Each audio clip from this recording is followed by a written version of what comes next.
Las cardiopatías familiares engloban un conjunto de enfermedades cardiovasculares, desde miocardiopatías y canalopatías hasta patologías aórticas. Cumplen varias condiciones.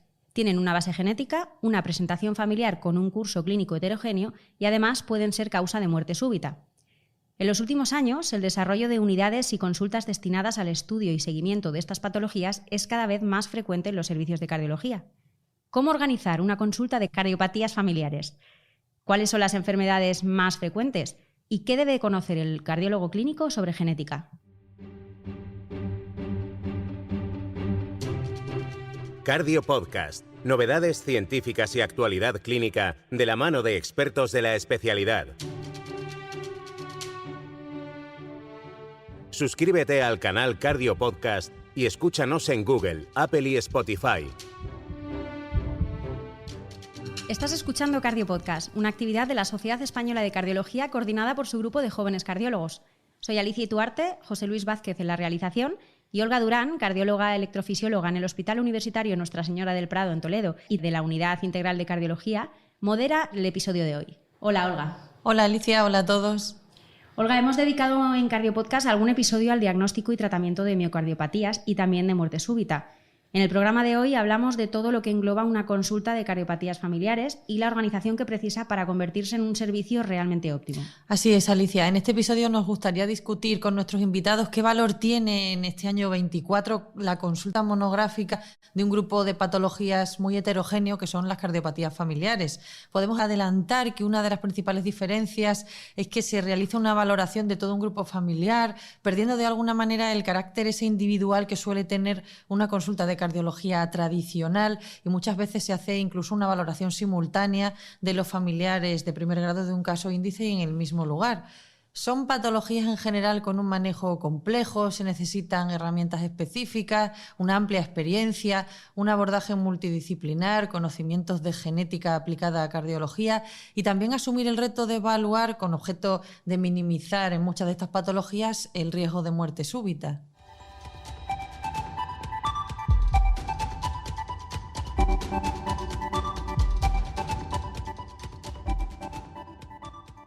Amaya García Fernández, especialista en el Hospital General Universitario Dr. Balmis en Alicante. Hola, doctora. Hola, gracias por la invitación. Juan Jiménez Jaimez, especialista en el Hospital Universitario Virgen de las Nieves en Granada. Buenas, doctor. Hola, encantado de estar aquí. Y Marina Navarro Peñalver, especialista en el Hospital Universitario Virgen de la Risaca de Murcia y el Hospital Universitario Los Arcos del Mar Menor, también en Murcia. Hola, gracias por la invitación. Oye, me gustaría empezar el debate por el principio, ¿no? Sabemos que las cardiopatías familiares son un grupo de patologías muy heterogéneo, pero ¿cuáles son las cardiopatías que forman parte de esta denominación, Juan? ¿Y a cuáles nos enfrentamos con más frecuencia? Sí, yo creo que son patologías bastante más prevalentes de lo que se pensaba hace 15 o 20 años, ¿no? En general, como bien has dicho en la introducción, las miocardiopatías y las canalopatías y las patologías aórticas son las enfermedades principales que atendemos. Dentro de las miocardiopatías, la más frecuente es la miocardiopatía hipertrófica. Bueno, es una enfermedad muy clásica de la cardiología que, por su heterogeneidad en la forma de la expresión, pues la han atendido cardiólogos clínicos, electrofisiólogos, expertos en imagen y, bueno, pues las primeras descripciones datan de hace más de 50 años, ¿no? Y ya la historia genética de esta enfermedad se conoce bien desde hace más de 30, o se empieza a conocer, ¿no?, cuáles son sus dianas genéticas. Dentro de las miocardiopatías está habiendo ahora un auge, una expansión en el conocimiento de otras formas de miocardiopatías más allá de la hipertrófica. Quizá la hipertrófica es la líder del grupo, pero ahora está surgiendo la ritmogénica, la dilatada, ahora se llama no dilatada. Y hay una cantidad de miocardiopatías que estamos empezando a conocer en sus bases genéticas. Yo creo que esto es lo interesante de la situación actual, ¿no?, respecto a las miocardiopatías. Y en cuanto a las canalopatías, la líder del grupo sería el síndrome de QT largo, que también es una enfermedad muy clásica, muy conocida y cuya base genética y relación con la muerte súbita es indudable, ¿no? Entonces serían las dos más prevalentes quizás del grupo serían esas. ¿Y por qué creéis que es importante que a estos pacientes los vean o se vean en una consulta o una unidad que sea específica, Amaya? Bueno, yo creo que es importante en toda patología que el profesional que atiende al paciente esté especializado, tenga el mejor conocimiento posible en estas enfermedades. Aquí es particularmente importante porque son enfermedades que no son muy frecuentes, aunque ha comentado Juan que sí que en global tiene una prevalencia alta, cada una de ellas es bastante especial, tiene unas características muy concretas, entonces yo creo que es importante que que cada profesional esté bien formado en esto. Porque ¿qué es entonces lo que diferencia una consulta de cardiopatías familiares de una consulta de cardiología general, Marina? Pues yo creo que la diferencia principal está en el abordaje de lo que es el proceso organizativo asistencial. Como bien has dicho tú, Olga, en la introducción, en estas unidades atendemos a familias y no atendemos a pacientes en su forma individual, y organizar bien la atención integral de toda una familia en el contexto clínico de una consulta convencional de cardiología, yo te diría que a día de hoy es imposible. Para mí este es el punto más importante de las unidades. Luego hay otros puntos también que son muy importantes, como es la importancia de la genética, como comentaba Juan anteriormente. Tienen que ser obligatoriamente equipos multidisciplinares con altos conocimientos en genética básica, pero también en genética en su aspecto clínico, ¿no? Y luego equipos que integren profesionales pues, de imagen, hemodinamistas, por supuesto, cirujanos cardiovasculares, pediatras. Tiene que haber muy buena coordinación también con el equipo forense, medicina legal. Todo eso es más fácil de integrar en unidades especializadas que una consulta convencional. Y desde un punto de vista práctico, si nos llega, por ejemplo, un paciente a la consulta, pues no sé, porque ha habido un antecedente familiar de muerte súbita o porque él mismo está diagnosticado, es el caso índice de alguna de esas cardiopatías, ¿qué es lo que recomendáis? ¿Qué hacemos? ¿Ya lo mandamos directamente a la consulta de cardiopatías familiares? ¿Le pedimos un estudio? ¿Le hacemos un árbol genealógico? ¿Qué os parece que sería lo suyo? Sí, en un primer abordaje lo que hay que hacer es una anamnesis estructurada como con cualquier paciente, ¿no? Si hay red flags o banderas rojas que decimos sugestivas de que hay una alteración familiar, es muy importante derivar a una consulta específica. ¿Por qué? Por lo que ha dicho Marina, ¿no? La familia no solo te va a dar la clave diagnóstica del caso muchas veces. Tenemos mucha experiencia de casos limítrofes, será o no será, que hace una prueba diagnóstica en un familiar directo y te resuelve el caso. Entonces es una pista diagnóstica importante, pero es que luego también para tomar decisiones terapéuticas. La enfermedad se comporta de una forma determinada en la familia, por ejemplo, la hipertrófica, el antecedente familiar de muerte súbita, aumenta el riesgo de que ese paciente tenga una muerte súbita.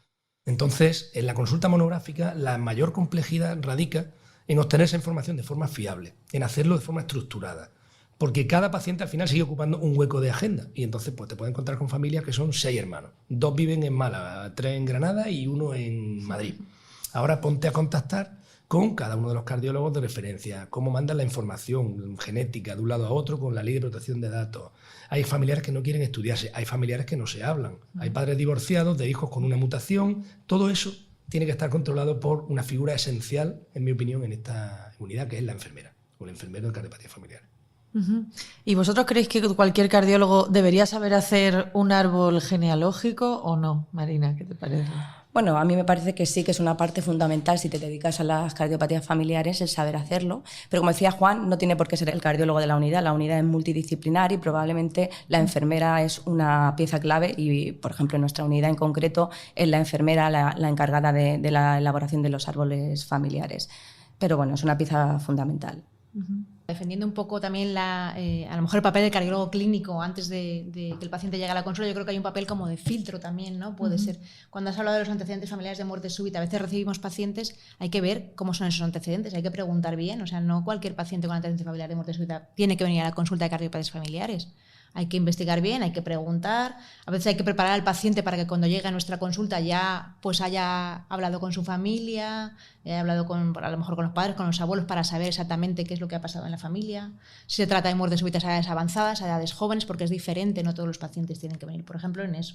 Yo creo que el cardiólogo clínico tiene un papel ahí, eso tiene un papel también, pues eso, sobre todo en la anamnesis, en preparar al paciente para la consulta. A lo mejor hay veces que puede decir, pues mira, si ya tengo un paciente, un familiar, por ejemplo, si ya tengo un paciente que tiene tal mutación patogénica, pues simplemente le hago el estudio genético y ya está. A lo mejor en ese caso, pues puede ser, pero normalmente yo creo que los pacientes tienen que venir a la consulta de cardiopatías familiares. Sí, yo creo que ahí es muy importante la formación que nosotros como expertos en estas patologías demos al resto de cardiólogos, porque como bien dice, y yo creo que esto es clave para no sobrecargar las unidades, porque al final todo es familiar, la hipertensión es familiar, la diabetes, tiene antecedentes de...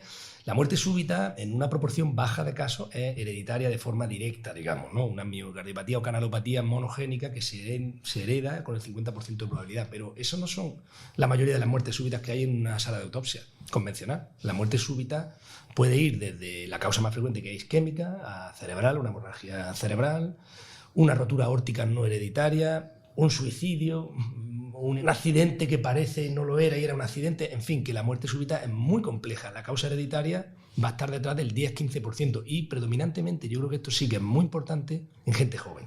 Yo creo que hay que poner un corte de edad para este tipo de formación que decimos, ¿no? ¿Cuándo sospechar una cardiopatía hereditaria?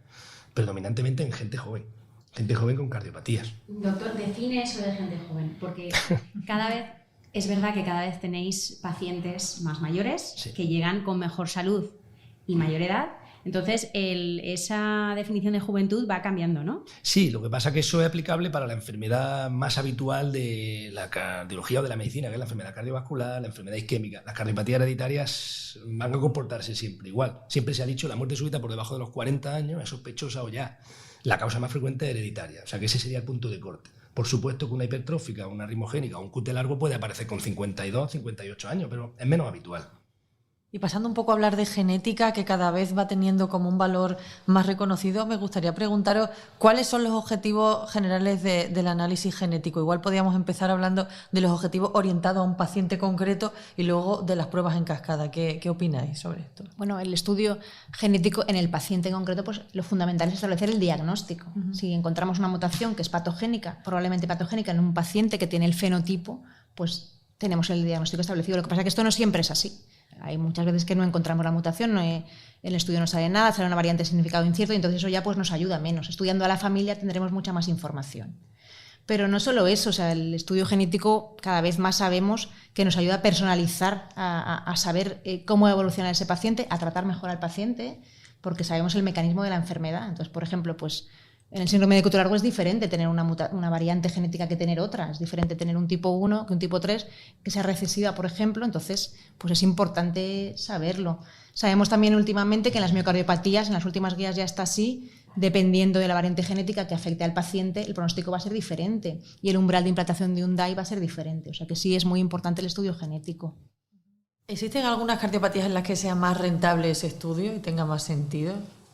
Por rentabilidad me refiero. Pues en las miocardiopatías está claro, me ha gustado el término que ha usado antes Juan, que la líder probablemente será la hipertrófica, que tiene un rendimiento, una rentabilidad diagnóstica pues en torno al 40%. Actualmente, si aplicamos unos criterios más estrictos, siempre pues nos tenemos que fijar en aquellos predictores, ¿no?, que nos van a orientar o nos van a predecir una mayor probabilidad de estudio genético positivo. Pues en la hipertrófica, por ejemplo, pues un septo reverso, la historia familiar de muerte súbita o de cardiopatía hipertrófica previa.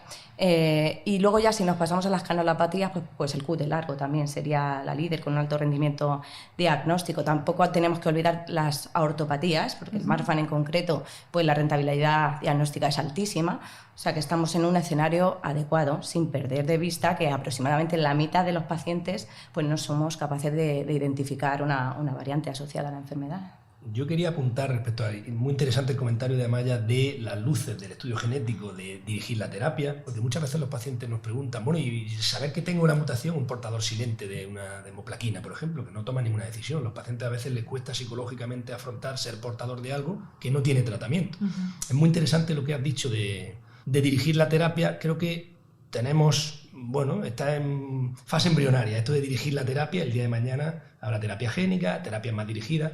Efectivamente, en el QT largo que ella ha mencionado, puede elegir un fármaco u otro, el desfibrilador, el riesgo de muerte súbita se puede seleccionar, pero todavía hay mucho por progresar en ese aspecto. Yo quería, bueno, pues hacer un poco de abogado del diablo y ver las sombras del estudio genético. No siempre es positivo, hasta la mitad de los pacientes nos encontramos con enfermedades de evidente presentación familiar, padre, hijo, sobrino afectado, y no encontramos nada. Entonces hay que seguir investigando cuáles son las causas de esas miocardiopatías o canalopatías que no tienen mutación conocida. Y luego en el aspecto de dirigir la terapia. Yo creo que el problema de la genética, y esto es una de las sombras que digo, es que no tenemos grandes series de mutaciones concretas. Las mutaciones cada una está en una región de la proteína y es difícil predecir el comportamiento aunque estén en el mismo gen. Entonces realmente la genética luces, por supuesto, sombras, y luego la interpretación, que es con lo que quería concluir, ¿no? La interpretación de las variantes tiene que ser lo más experta posible, porque te puede llevar a decisiones equivocadas. Luego, Olga, como me preguntaba de la rentabilidad y Sí. estaba Juan hablando de sombras, yo creo que en cuanto a la rentabilidad del estudio genético, al paciente cuando se le solicita también hay que hacer un asesoramiento genético previo a la solicitud del estudio y aclararle que es un estudio en el que el 50% de las ocasiones no nos va a aportar una información relevante para él, para su tratamiento y para su pronóstico. Y a la hora de la extracción yo creo que esta información es básica transmitírsela a los pacientes. Creo que has preguntado y no te hemos contestado al estudio genético en cascada de los familiares. O sea, eso es útil cuando tenemos una variante. Ya han comentado mis compañeros que el estudio genético muchas veces no tenemos lo que queremos, pero si realmente tenemos la variante, por supuesto nos sirve para estudiar a la familia.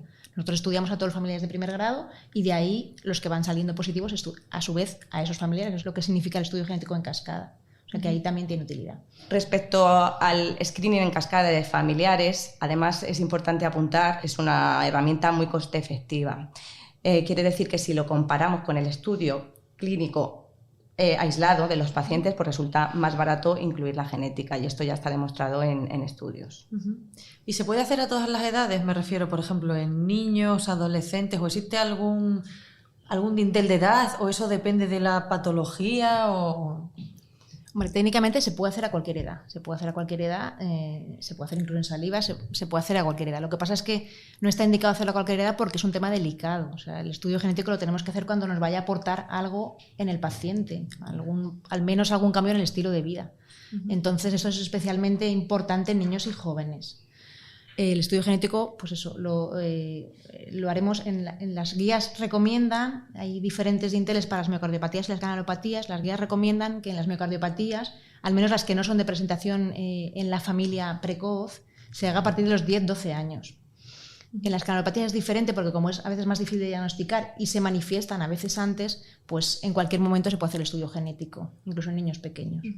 Yo creo que es muy importante, como dice, individualizar, ¿no? Porque hay enfermedades que conviene saberlo casi desde el nacimiento, ¿no? Como algunas canalopatías, porque puede establecer un tratamiento que puede reducir el riesgo de muerte súbita prácticamente a cero.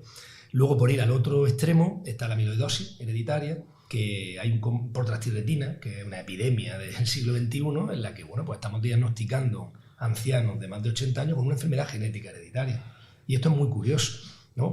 Cuando le dice a una persona que ingresa por insuficiencia cardíaca, pues una más de tantas, vamos a sacar un estudio porque esto puede ser genético. Y he empezado con 75 años, sí, efectivamente, una enfermedad senil que debuta en la edad avanzada y una porción pequeñita de estos pacientes tienen mutaciones que transmiten a los descendientes. Es muy importante porque además están surgiendo terapias que modifican la historia natural de esta enfermedad. Claro, si ese señor de 80 años tiene una mutación, que hay zonas endémicas en España, en Huelva, en Palma de Mallorca, hay zonas endémicas que puede diagnosticar sujetos de la segunda generación, 50-60 años, sin fenotipo, es el momento de intervenir en la historia natural. O sea, que el estudio genético está indicado de los 0 a los 90 años. Y, doctor, cuando dices que lo ideal es hacer, en ciertos momentos, lo ideal es hacer la prueba desde el inicio, sí. ¿Cómo se crea esa alarma? ¿Cuándo sabes que en un recién nacido, en un niño de meses, hay que hacer ese estudio? Bueno, hay varios motivos de poder llegar a tener que hacer un estudio genético en recién nacido. Uno es que el padre o la madre porten una variante patogénica claramente causal de una enfermedad tipo de esto que estamos diciendo, una canalopatía que precisa un tratamiento porque su incidencia de arritmia en edad infantil es alta, QT largo, catecolaminérgica. Pero luego puede ser que el niño venga con una arritmia fetal, que traiga un QT largo al nacimiento con un bloqueo auriculoventricular, o que haya hecho un paro cardíaco, que haga arritmia ventricular, y conviene filiar esa enfermedad. Entonces, esos son los tres, digamos, motivos, ¿no? Por screening en cascada, por presencia de arritmia o por un electrocardiograma anormal, ¿no? ¿Y tendría algún sentido hacer estudios genéticos a la familia de un individuo que muere súbitamente pero que no tiene autopsia y no sabemos muy bien por dónde van los tiros? ¿Eso tiene alguna rentabilidad o no tiene ninguna a día de hoy? No, para nada. Eso, si no se sabe la causa de la muerte y no hay ningún dato fenotípico del que tirar, lo que sí está indicado, si por ejemplo, ¿no? 25 años, muerte súbita jugando al fútbol. El estudio genético hay que hacérselo a ese sujeto. Claro, si no hay autopsia, no hay muestras de DNA que pueda secuenciar, lo que tienes que hacer es mirar a la familia y si hay alguno que esté afectado, a ese sí, pero a sujetos sanos, ¿no? Porque rentabilidad muy baja y coste muy alto. No, claro, eso es así. O sea, no, si el paciente ha fallecido y no tiene ninguna expresión de nada o interrogando, hay que estudiar a la familia, pero no con genética probablemente. Lo que hay que hacer es un estudio clínico, un análisis, un estudio clínico, descartando que pueda haber otros casos. Y volviendo un poco sobre el tema de la terapia génica, que algo hemos comentado por encima, ¿estamos muy lejos de hacer una modificación genética como una acción terapéutica? ¿Eso parece ciencia ficción todavía o no? Es una pregunta difícil, ¿eh? Ya se está empezando, ¿no? Hay diversas patologías que ya hemos empezado a modificar la genética, ¿no? Está el ejemplo del Duchenne, que causa dilatada, que ya está en marcha con un tratamiento específico. Se están haciendo estudios ahora por pensar en cardiopatías más prevalentes en la hipertrófica, con las mutaciones más frecuentes en la proteína C. Y en la propia amiloidosis, ¿no? También la propia amiloidosis, efectivamente. El año pasado, ¿no? Pero la rimogénica también. O sea, hay cosas, pero lo que pasa es que todavía los estudios en miocardiopatías, en canalopatías, son estudios preclínicos. Ahora mismo estamos muy lejos de poder aplicar eso a nuestra práctica clínica diaria. Pero vamos, si fuera así, pues es muy prometedor. Sí, lo que sí hay es técnicas de silenciamiento genético, ¿no? Tratamiento para, por ejemplo, la amiloidosis, pues hay fármacos que son de administración parenteral y hospitalaria, en fin, muy caros, que sí son capaces de modificar esa síntesis de proteína anómala y evitar la expresión de la enfermedad, prescrito y administrado a tiempo. Entonces, eso es un paso previo a la terapia génica. Estamos hablando de fármacos, bueno, pues como el patisiran, el vutrisiran y estos que modifican esa historia natural, ¿no? ¿Y qué papel tiene la genética a la hora de la gestión reproductiva, el consejo genético? ¿Qué podemos hablar sobre esto? Hombre, yo creo que esto enlaza muy bien con lo que veníamos hablando de la medicina personalizada, que la genética sea capaz de dirigir la terapia. ¿Qué mejor terapia que erradicar la enfermedad en una familia? Si hay una mutación de alto riesgo, poder tener descendientes libres de esa mutación es la mejor forma de tratar a esos descendientes. Claro, esto tiene una complejidad técnica, económica, ética, y hay que seleccionar muy bien los casos. Se está ampliando muchísimo la cartera de servicios en todos los sistemas de salud y cada vez se está ampliando el abanico para incluir más mutaciones y más casos. Claro, yo creo que los clínicos tenemos que ser también coherentes y consecuentes y seleccionar muy bien. No podemos incluir en DGP, que es como se llama, diagnóstico genético por implantacional, todas las patologías por cualquier mutación. Hay que seleccionar casos especialmente graves, de presentación precoz, muy relacionada con muerte súbita, pero por supuesto que eso es un sueño. Es como el tratamiento con terapia génica, pero muy, muy, muy avanzada, ¿no?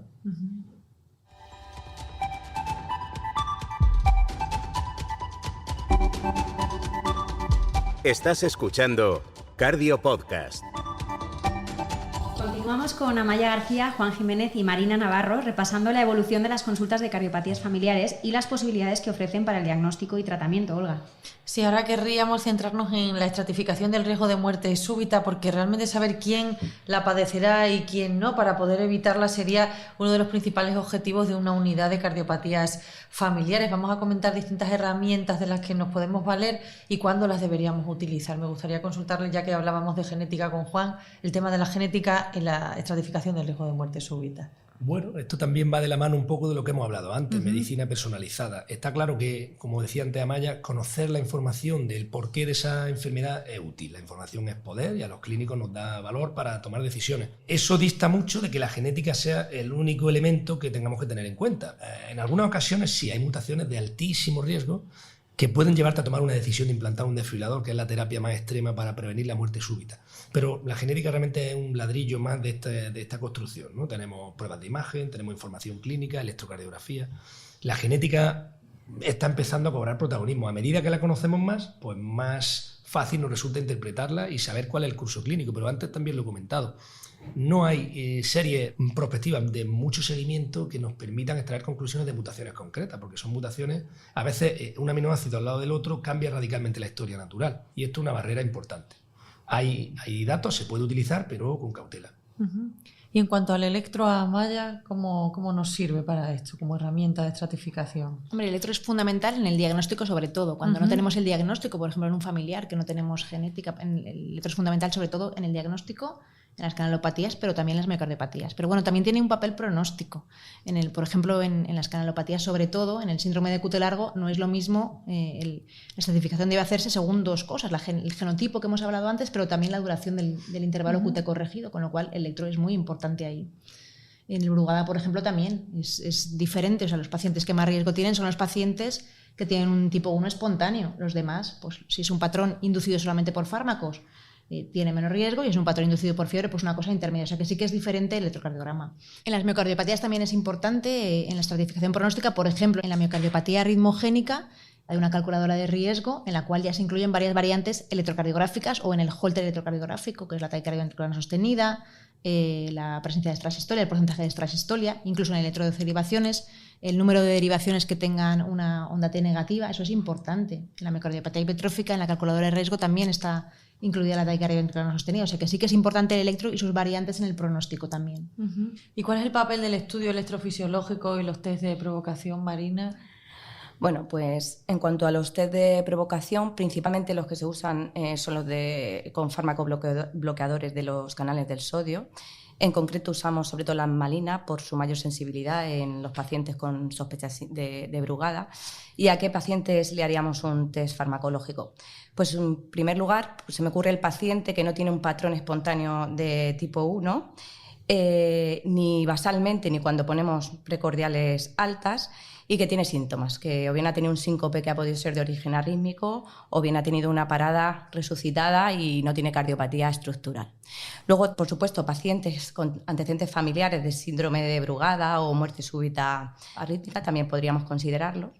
Y luego ya más cuestionables pues sería ante el hallazgo incidental de un electro raro con un patrón que simula un tipo 2 en un paciente que en principio está totalmente asintomático y que tampoco tiene historia familiar, pues ahí podría ser más cuestionable su realización. El test de adrenalina, que sería otro de los test farmacológicos de los que disponemos, pues ya tenemos claro que para el QT no se debe hacer. Es un test que tiene muchos falsos positivos y además tenemos una prueba que nos permite estudiar a estos pacientes como la ergometría simple.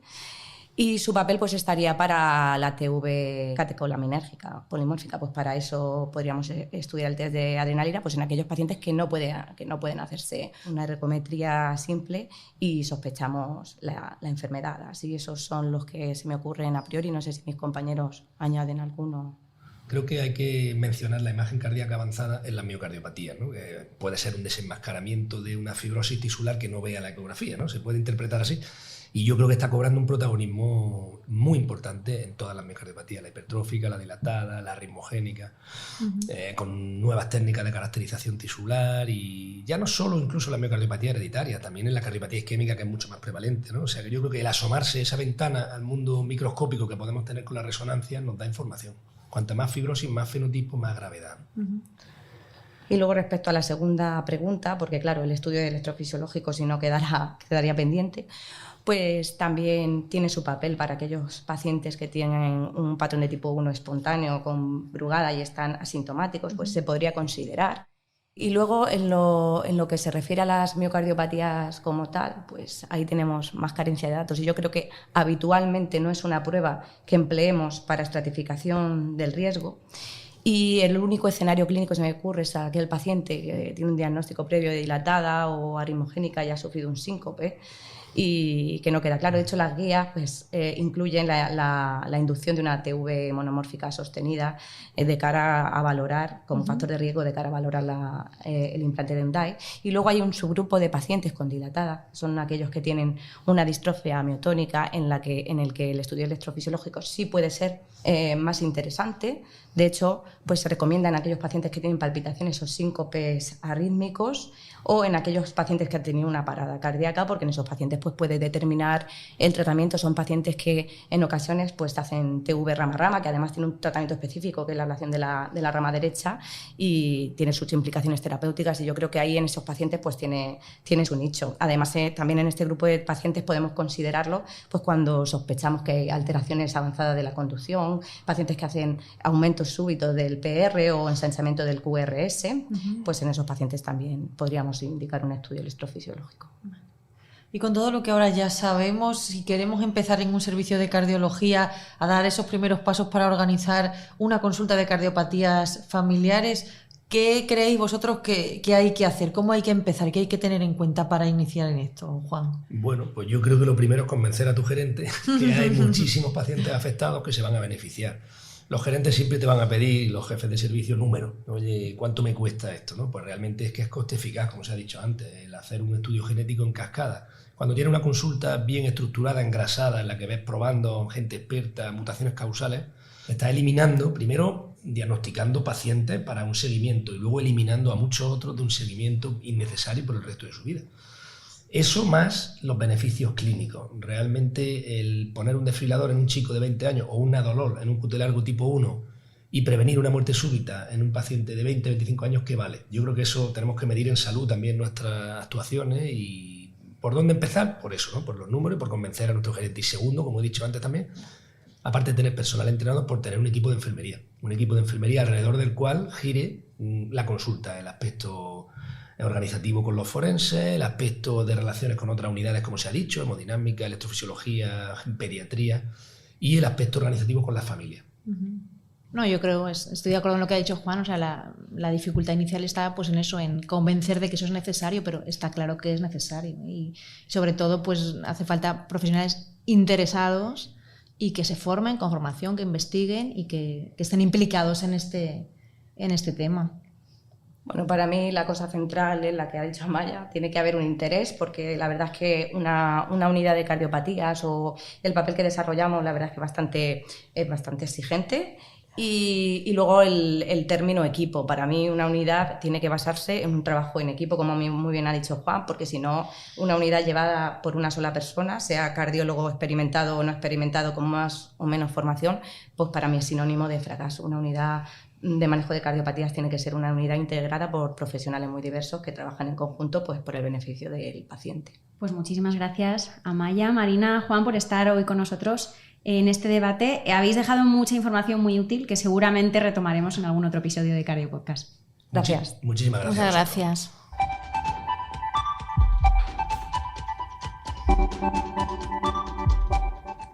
Olga, y de todos los mensajes que han dejado los tres invitados de hoy, ¿te atreves a destacar una conclusión para los oyentes?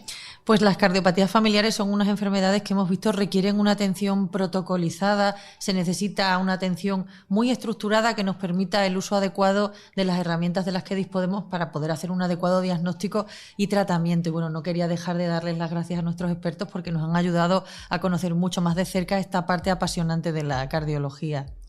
Muchas gracias también a ti, Olga, por proponer este nuevo debate en Cardio Podcast. Ya sabéis que podéis escuchar este y el resto de episodios de nuestra playlist en Spotify, en Google y en Apple Podcast.